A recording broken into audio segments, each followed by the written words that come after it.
Centar Jovoklupske i alternativne kulture grada Šibenika dobrodošli u tunel, demilitarizirani podzemni kompleks u četvrti Mandalina, u kojem se gotovo svih 12 mjeseci u godini održavaju klubski programi i radionice. Kakvi i kakvu priču krije tunel, pitam Anto Dugopoljca.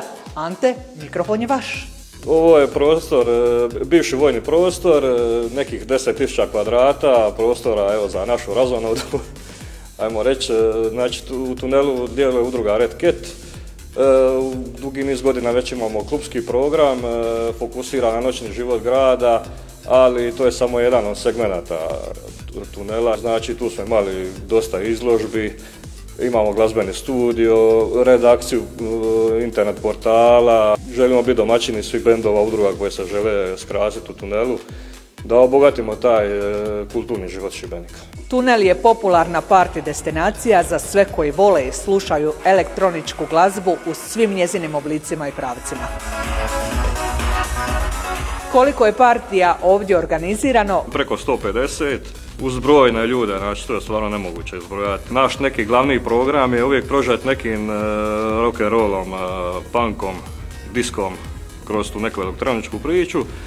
I tu smo skužili da dosta i starije populacije uz mladu party ekipu voli se doći opustiti, nije ta glazba teretna, dosta je zanimljiva. Izgrađena je ovdje pozornica koja glumi daske koje život znače. 2024. ostaće zabilježena kao važna godina u povijesti kluba, jer tada je prvi put ugostio jednu kazališnu predstavu. Gdje sam ja to? Teatrom u tunelu otvoreno je novo poglavlje razvoja tunela. Ante, što dalje?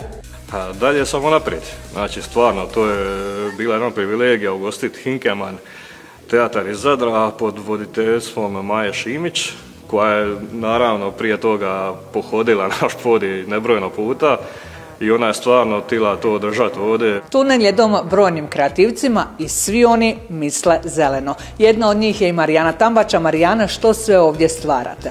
Ja sam u stvari zeleni dio tunela.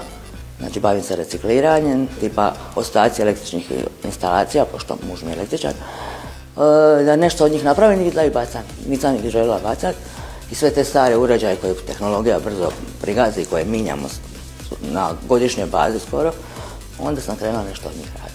Na ponos i dik udruge koja upravlja ovim prostorom je i Šigureca, digitalni informativni portal. Kaže uredništvo, objektivan, neutralan, vjerodostojan i relevantan.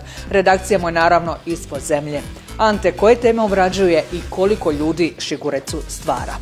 Dakle, Šigureca zaokružuje u biti ovu našu cijelu priču s ovim svim aktivnostima koje smo nabrali. Šigureca to sve oformi u ovaj portal. Zanimljivo je da Šigurecu predvodi novinarka Aurora, koja je u biti umjetna inteligencija, koja već postala član udruge i svi je volimo, ona voli nas. Ante, bili ste divan domaćin. Hvala, bili ste predivni.